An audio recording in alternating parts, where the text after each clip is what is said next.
आप सभी को एक बार फिर से प्यार भरा नमस्कार और राधे राधे। दोस्तों, भगवान श्री कृष्ण को प्रेम का प्रतीक माना गया है। साथियों, गोपियों ने एक बार भगवान श्री कृष्ण से पूछा था कि हे श्री कृष्ण, आप बताएं कि वो कौन सी स्त्री या फिर महिला होती है जो अपने पति से बहुत प्यार करती है और उनके पति भी अपनी पत्नी से बहुत प्यार करते हैं। इस बात पर श्री कृष्ण ने गोपियों से पूछा था कि गोपियाँ, सबसे पहले आप बताएं कि शादी के बाद कोई लड़की कहाँ जाती है। तो गोपियों ने कहा था ससुराल जाती है। तो श्री कृष्ण ने कहा नहीं, गलत है। तो फिर गोपियों ने कहा अपने पति के पास जाती है। तो फिर श्री कृष्ण ने कहा कि नहीं, ये भी गलत है। तब श्री कृष्ण ने स्वयं कहा कि शादी के बाद जो पत्नी, जो लड़की अपने पति के शरण में जाती है, वही अपने पति को खूब प्रेम करती है और उनका पति उन्हें भी खूब प्यार करते हैं। तो दोस्तों, आज के इस वीडियो में हम ऐसे ही पति पत्नी की दिल छू लेने वाली कहानी प्रस्तुत करने जा रहे हैं। इससे पहले कि आप इस कहानी में विलीन हो, आप मेरे चैनल सुसत्य वचन को सब्सक्राइब कर बेल आइकन दबा लें। साथियों, एक रणधीर नामक इंसान था जो कि अपनी पत्नी से बहुत ही प्यार किया करता था। आखिर क्यों नहीं करता? क्योंकि उनकी पत्नी बहुत सुंदर भी थी और उससे भी ज़्यादा सुंदर उनके पत्नी के लंबे बाल थे। रणधीर एक छोटी सी नौकरी कर किसी तरह बड़ी मुश्किल से अपना गुजर बसर किया करता था। लेकिन दोस्तों, रणधीर को अपनी पत्नी का बाल बहुत ही पसंद था। रणधीर अपनी पत्नी के बालों को बहुत ही प्यार करता था और हमेशा उसके बालों की तारीफ किया करता था। दोस्तों, इसी तरह उन दोनों की जिंदगी बड़े ही खुशहाल गुजर रही थी। भले ही पैसों की कमी थी, लेकिन प्यार की कमी नहीं थी और दोनों एक दूसरे के प्रेम में बहुत खुशहाल जीवन व्यतीत कर रहे थे और कभी कोई किसी से गिला शिकवा नहीं किया करते थे। एक दिन की बात है, रणधीर की पत्नी की हेयर क्लिप टूट गई थी। बालों में लगाने वाला हेयर क्लिप होता है, जो कि रणधीर की पत्नी की टूट गई थी और उसको अपने बालों को बांधने में काफ़ी परेशानी होती थी।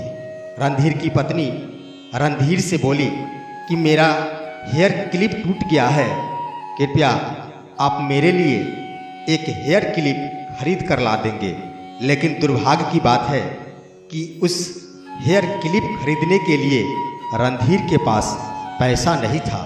उसने अपनी पत्नी से बोला कि आज नहीं, किसी दिन और मैं हेयर क्लिप खरीद कर ला दूंगा।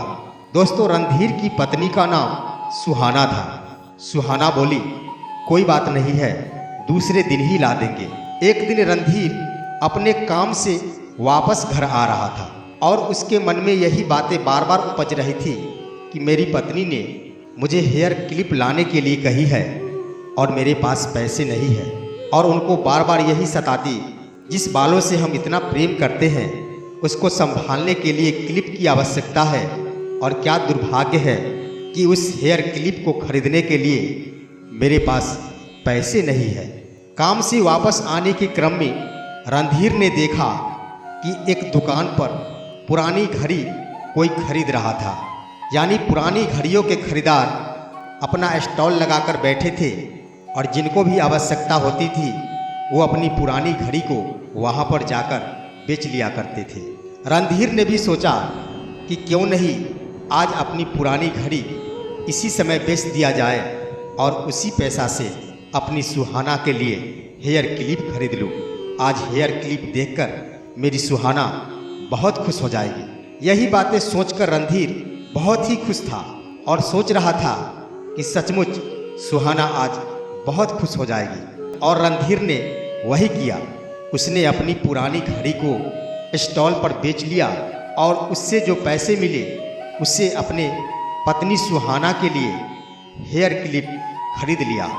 हेयर क्लिप खरीदकर वो काफ़ी खुश था कि आज अपनी पत्नी को बिना कहे सुने सरप्राइज देंगे।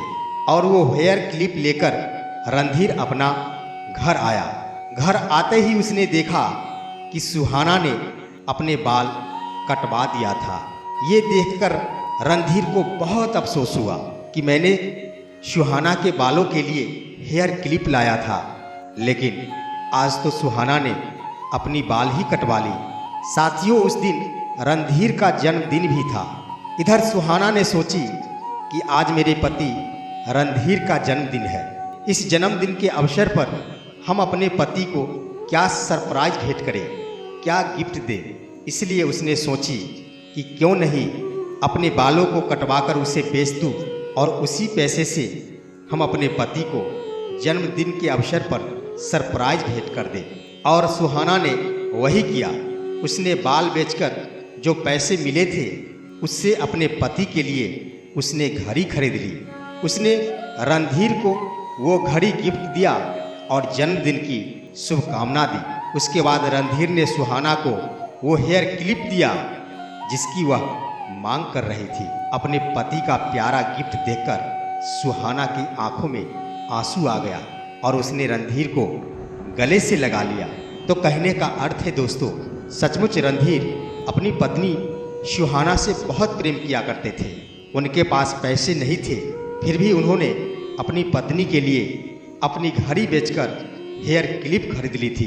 दोस्तों, इस प्रेम के बदले सुहाना ने अपने पति के लिए अपनी बाल बेच दी और बाल बेचकर अपने पति के लिए घड़ी खरीद ली। तो दोस्तों, यहाँ देखा गया जो पति अपनी पत्नी के लिए जो कुछ भी किया उससे ज़्यादा उसे अनजाने में मिल गया। सुहाना नहीं जानती थी कि आज उसके पति ने अपना घड़ी बेच दिया है, लेकिन अनजाने में सुहाना ने अपने बाल बेचकर अपने पति को वो घड़ी वापस करवा दी। तो दोस्तों, उन सभी पतियों के लिए ये संदेश होगा कि चाहे कितना भी बुरा वक्त क्यों नहीं हो, कितना भी मुसीबत क्यों नहीं हो, अपनी पत्नी के प्रेम में कभी पीछे मत हटना। आप प्रेम स्वरूप जितना अपनी पत्नी को देंगे अनजाने में, उससे ज़्यादा कहीं वो पत्नी आपको प्रदान कर देगी। इसलिए दोस्तों, नारी शक्ति महान होती है। हम सभी को नारी का सम्मान करना चाहिए। तो दोस्तों, ये कहानी यहीं पर समाप्त हुई। मेरा वीडियो अच्छा लगा होगा तो इसे लाइक, कमेंट और सब्सक्राइब जरूर करेंगे। फिर मिलते हैं हम अगले वीडियो में। तब तक के लिए जय श्री कृष्णा।